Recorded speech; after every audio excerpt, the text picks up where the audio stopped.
Hello, pet parents, and welcome to another edition of Natural Pets TV. I'm Robert Semro, and I am joined by two experts in the natural pet world, Greg Tilford and Heidi Nevela. Thank you guys for joining us. We really appreciate it. Thank you very much. One of the things that is really a problem for pet parents everywhere is urinary tract issues, and I know you both have extensive experience dealing with those. Where does it all start for you? Well, first of all, one of the reasons I think both of us have extensive experience, it's a sad truth, that it's really a growing issue. It's a big problem. And it all really begins with commercial diets in many cases, especially in cats. They're metabolically designed to get most of their moisture from meat. They originate as desert animals and hot environment animals. And when they have to go to a water dish instead of from a food dish to get the liquid they need, the water they need to survive, it really messes with their urine pH. It changes the alkalinity and acid picture, so it really sets the environment for crystal formation, causes the cascade effect of a lot of the kidney disease. And another thing in an alkaline diet, it's like you're saying, the infection process gets set up. It's chronic bladder and kidney inflammation, infections, stones, crystal gravel, all of that. And it can be inherited from a lot of different things. Diet's principally the problem, but there's also metabolic imbalances, there's glandular imbalances, the liver might be dysfunctioning and the kidneys inheriting that. So there's all sorts of reasons, but mostly, I think it's almost 80% of the cases are tied to a dry kibble diet. Yeah, I would agree. Well, you had an interesting experience when you were speaking. Someone from Israel. Yeah, I was speaking at a vet conference in New Orleans several years ago, and I sat in on a lecture about urinary tract problems, specifically in cats. And as part of the Q&A, a gentleman from Israel stood up, a veterinarian. He said, "It's amazing. I never really thought that this happens, because in Israel we don't have that many problems with urinary problems in cats because, kibble food is very expensive or not available, and people are feeding raw or they're feeding other forms of homemade diets and such, and we just don't see as much of it, So, the proof's in the pudding, and it stands to reason, if they're eating the right food, again, as we've been talking about throughout this whole series, biologically appropriate food that is aimed toward the species of animal that you're taking care of, but also the individual, is really key at preventing a lot of these chronic illnesses in animals. Exactly. And when they're feeding a raw or a home-cooked diet, they're probably getting the digestive enzymes and the omega-3s that they need to keep all those smooth muscles intact and toned, connective tissue in the bladder is healthy, so that's another reason the environment's not ready or not primed for infection. Absolutely. And in Western medicine and Western way of thinking, the focus is, we've got kidney disease issues or some kind of kidney issue. The focus is always on the kidney. And when I first started doing herbal medicine, and I was working mostly with people when I first got into this, the approach was always with diuretic herbs to help flush out the urinary tract, and then anti-inflammatories and stuff like that, and things that help knock down infection in the kidneys. But the truth is that the kidneys have a very well-defined and specific purpose at removing urine from the bloodstream and urine from the system. And everything that ends up in the urinary tract has to cross blood barriers to get there, which means that all of the issues that kidneys succumb to, too much protein, etc., should have been dealt with by other organs, specifically the liver, before it gets there. So to me, the issue isn't primary to the kidney, it's a bigger systemic issue, and the kidney's taking the hit because it's a very vulnerable and sensitive organ. Really very delicate. Right. So then what happens is we have to put something corrective into the diet, especially in the US. So there's a lot of different products that we can do that with. One of the ones that I like is Chunkapiedra. It's a South American herbal.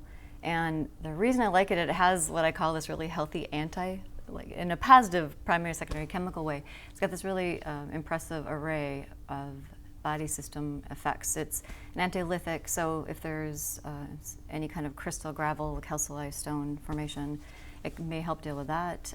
It's antimicrobial, antibacterial, anti-inflammatory, antispasmodic. It's a natural steroid. It tones the connective tissue of the bladder. It's got a mucilage production, so the smooth muscles and soft tissue is primed, and it also does a good job of addressing the needs of the other systems, like the circulatory or the hepatic, and also it gives some immune support. So it's a nice thing you can put in. It's not meant to be used long term, so there has to be something that the pet parent's doing to sort out that issue to begin with, better diet. But it does have enough strong effects to have some kind of decent corrective effect because it's tonic and adaptogenic too. Right, that makes total sense. And of course, boosting immunity is always a good idea once diet is in place and you have an immune system to boost. Right. Everything has to be nourished and properly fueled to begin with.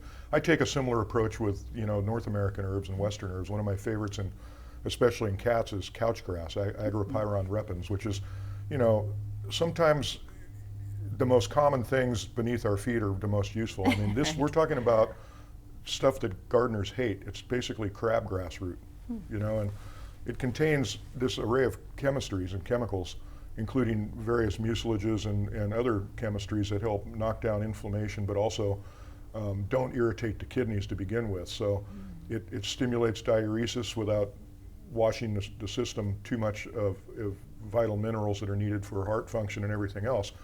And I use that a lot. I use marshmallow a lot. Marshmallow has another really heavy mucilage and also immune boosting qualities that make it across blood barriers into the urinary tract to help lubricate all those tiny little channels and help things with removal of crystals and such. And there's just some really practical things pet parents can do. They can make sure their pets are getting enough bathroom breaks, not making them wait too long in between. And then encouraging water, drinking water, whether they use fountains or just coaching them to go to the water dish. Just really basic things to keep in mind. Well, even just wet food. There we go. You know, exactly. I mean, to be We're blunt, assuming, hopefully. Yeah, I mean that, but we assume, but yet when you work through and you talk to a lot of pet parents, the first question I always ask, what are you feeding them? Right. And then it's, well, you have the dry, and but again, as we've talked about, right, they get a lot of that moisture from their food. That's how they should be getting it. Right. And yet we've removed that, and thus we wonder why we have the problems. Ideally in cats, which are obligate carnivores, they should be getting it from within the cell structure of the meat they're eating, which means raw meat, really. I mean, they're obligate carnivores require primarily, almost exclusively, meat to survive. And we're putting all these other products into them, grains and vegetables, not saying that they're bad per se, but we have to be aware that we're feeding a carnivore that lacks the enzymes and a lot of the digestive acids and such that are necessary to break those materials down. And the result of that is you end up with byproducts that end up in places of the body where they don't belong. The kidneys end up with constituents that should have been stopped by the liver and should have been removed through solid waste, and it's going to cause damage. Well, this is obviously a big issue for so many pet parents out there. We hope this gave you some alternatives and some ideas and started the ideas flowing about what you can be doing, because as both experts have pointed out, there are some simple adjustments that you can be making that make a huge difference. So thank you for joining us here on Natural Pets TV. Financial and other considerations have been provided by Animal Essentials, Natura Pets Organics, the National Animal Supplement Council, and the Well Dog Place. Hey pet parents, thanks for joining us. I gotta say, we are covering a lot of great topics, but I want to hear from all of you. What things do you want our experts to be talking about, educating and sharing with you? Put that in the comments section down below. In the meantime, if you want more information about my good friend Greg Tilford, you can get that at theanimalherbalist.com or at animalessentials.com, or from my other good friend Heidi Nevela, visit naturapets.com. And as always, you can find us at petworldinsider.com.